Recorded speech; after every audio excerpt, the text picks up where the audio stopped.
భద్రాచలం రామాలయంలోని ఉత్తర ద్వారంలో ఏడాదికోసారి రాములవారు సాక్షాత్కరిస్తారు. ఆ రోజున నాదస్వరం ఆరాధన, అష్టోత్తర శతనామార్చన, మంత్రపుష్పము, హారతి వంటి పూజలు చేసి ద్వారదర్శన విశిష్టతపై ప్రవచించడంతో ఈ ప్రాంతం భూలోక వైకుంఠంగా మారుతుంది. చలికాలంలో మంచు పొరలను చీల్చుకుంటూ సాంబ్రాణి పొగల మధ్య ఉత్తర ద్వారంలోని తలుపులు తెరుచుకునే వేళ భక్తులు జై శ్రీరామ్ అంటూ చేతులెత్తి మొక్కుకుంటారు. ఇలాంటి ఆధ్యాత్మిక మండపాన్ని తొలగించే పనులు ప్రారంభించారు. ఈ మండపానికి ఉన్న భారీ ద్వారాలను యంత్రం సాయంతో చెక్కు చెదరకుండా బయటకు తీసి తరలించారు. 2010లో ఈ మండపాన్ని సుందరీకరించారు. దీని ఎదుట సెక్టార్లను ఏర్పాటు చేసి భక్తులకు క్రతువు వీక్షించే సదుపాయం కల్పిస్తున్నారు. అయితే అభివృద్ధి పనుల్లో భాగంగా ఇటీవల దీన్ని తొలగించారు.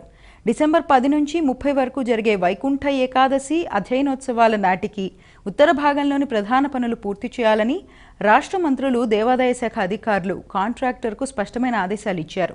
రాములవారి ఉత్తర ద్వార దర్శనానికి ఆటంకం లేకుండా పనులు పూర్తి చేయాలని భక్తులు కూడా కోరుతున్నారు.